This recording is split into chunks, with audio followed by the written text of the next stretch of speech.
Hello, World Wide Web. Welcome to Hangin' With. I'm GW Pomichter. Thanks for logging on and tuning in. If you haven't already, come on down and hit that little red button and subscribe. Come back over and over and over again. See these great artists and authors that we're hanging with here. If this is your first time, thanks for tuning in to Hangin' With, everybody. We are here at the Sassy in Jacksonville author event hosted by the Short and Sassy Book Blurbs blog. Say that 3 times really fast. Right now. Try it. Okay. Anyway, we are here. We are hanging with author Holli Anderson, an adult urban fantasy of the series 5. Yes, young adult urban. Young adult. Okay. And just go out and check it out. The series is 5, and book 1 is Out of the Dark. Outstanding. Well, thanks for hanging with us, Holli. We really appreciate it. Let's talk a little bit about the 5 series. Okay. What's the inspiration for this series? Well, I actually had a dream about a bunch of kids in an underground. That's how it started. It was really amazing how many authors we asked what inspired them, and I had a dream. I had a dream, yes. I had a dream. And so the first book is Out of the Dark. Yes. Give us the one paragraph book blurb on that. Okay. Out of the Dark. Okay, 5 teenagers that find out they have magical abilities. They don't know each other, they've never met. They find each other, they leave home and find each other in the Seattle Underground, which is a really cool place. And they just try to figure out their magic there, find out that monsters and demons are real, and fight an evil high school principal. And that's all in book 1. An evil high school principal. Evil high school principal. Every person in America can relate to that. Right? An evil high school principal. Except for the high school principals out there. But you guys know when you were young, you knew an evil high school principal. Yep. So it never changes. Things stay the same. So how are readers responding to this? I'm getting very good reviews. Yes. Because every teenager in America has an evil high school principal. This one happens to be something that we don't know until we get to the end. But Okay, outstanding. Well, so when did you start writing and publishing? I started writing about 8 years ago.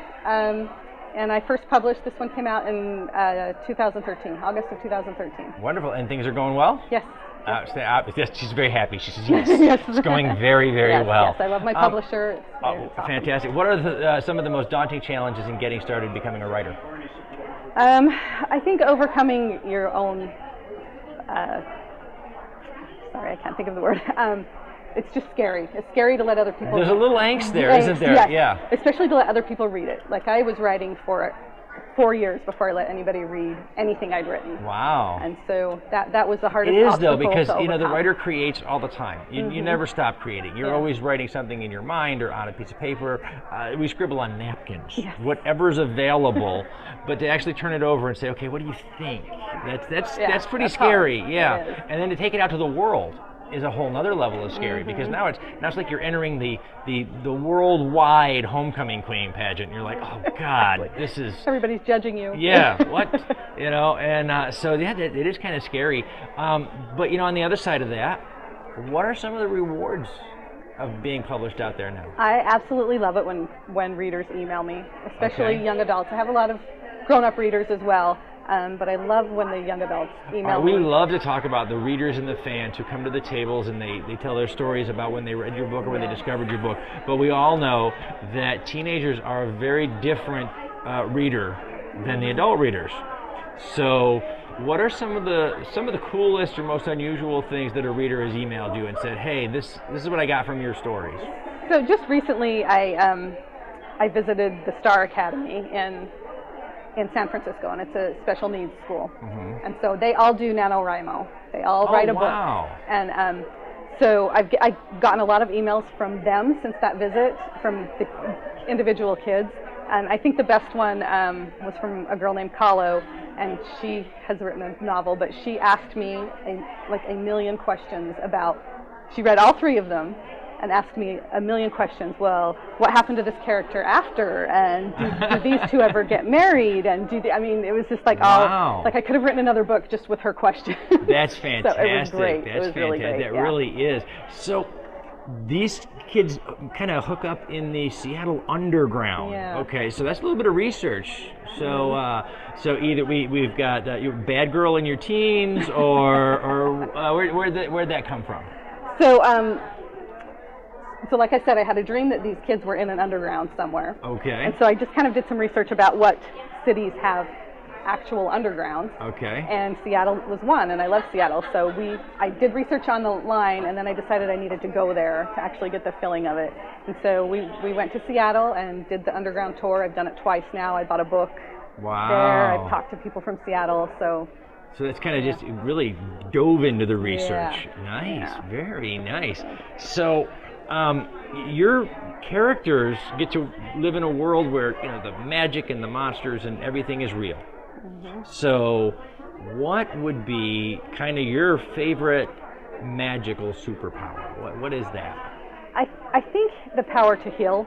I'm a nurse by day, writer by night, and so the power. That would to heal make your is job big, so much easier, I know, right? Just boom, it's done. It would be awesome. So that's actually my The shifts favorite might be power. shorter though. You might have to find another. Books better start selling really, really well.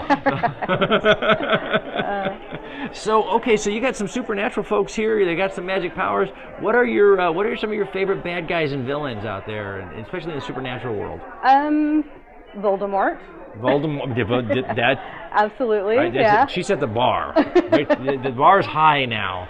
So, okay, great. All right. Well, we want your readers out there to discover a little bit something, that personal touch about you. So, you're driving down the street. You're on your way to Starbucks. What song are you singing in the car? Probably something by Aerosmith. Something by Aerosmith. Yeah, Dream okay. On. Oh, there you go. All right. So all right. So we're here in sunny Florida, and we're complaining about how hot it is. Yeah. But we have to ask, since you're here in sunny Florida, favorite Disney prince or princess? My favorite Disney princess is probably Princess Anna from Frozen. Very nice. She's awesome. I love her bubbly personality. And she's very upbeat. She's just fun. That's right. Yeah. And Trouble. Yes, and Trouble. Yes. Seattle Underground, Scary Principles, Anna. You see a pattern forming here, folks, okay? You know a little bit about Holly now, all right? So we're going to make a movie about your life. Okay. Who's playing Holly? Let's see. We're going to insert the Jeopardy music here. Jeopardy music. I know. I've got to think about it. Meg Ryan. Meg Ryan. As the older me. As the older you. Okay. Just because people have told me I look like her. No offense, Meg. No offense. Yeah. So writers or readers? So what are you reading right now? What's on the night table? Right now I'm reading Brandon Sanderson's Bands of Mourning. Wow, good stuff. Yeah, I love Brandon Sanderson. Oh, amazing. Absolutely amazing. Storytellers are storytellers. We love to read.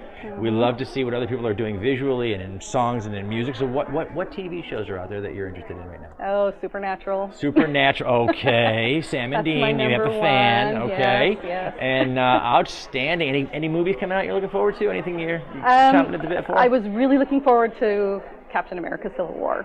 So now you nothing and, the rest you of and the 76 year. million, right, other people were standing in line like that first day. Team Cap or Team Iron Man? Team Cap. Team Cap. Yeah. Okay. Yes. That's we're keeping tally here, folks on Twitter. We're keeping a score here. We're making the rounds to the events around to talk to authors and artists and creators of all kinds. We just came from MegaCon over in Orlando last weekend. Amazing time. We'll be headed. Oh my Lord, our schedule is filled up. Your schedule's got to be packed full coming up here. Where can people find you coming up next? Where are you going to be? I will be in Ohio in July at River City Book Bash. Salt Lake Comic Con is always a big one for me. I just want to point out, just going to River City. See, Underground, Scary Principles, and Big Trouble in River City now. Okay, so we know how you watch out for Holly, So, okay, that's fantastic. We're going to have to wrap it up here a little bit. Hopefully, we've given our World Wide Web audience a little bit more in depth on Holly, and certainly you guys check out the book series 5. Book 1, Out of the Dark, start at the beginning. Yes. Find out how these kids find out about their powers and what they think when they find out about magic and monsters and high school. which is probably scarier than the magic and Yes, the sometimes for it all of is. us, yes. So we're going to wrap up with a special thanks to Something Unique Magazine, Books, Chocolate, and Wine, Florida Book News, Authors for Authors, Wordfire Press, and our new friends over at the Nerdorama Network. And we thank those guys for sharing these videos all over the World Wide Web and helping us get these artists and authors out to the world. I'm G.W. Pomichter. We have been hanging with Holli Anderson, the author of the YA Adult Urban Fantasy Series 5. Remember, subscribe, log on, tune in, and see who we're hanging with next.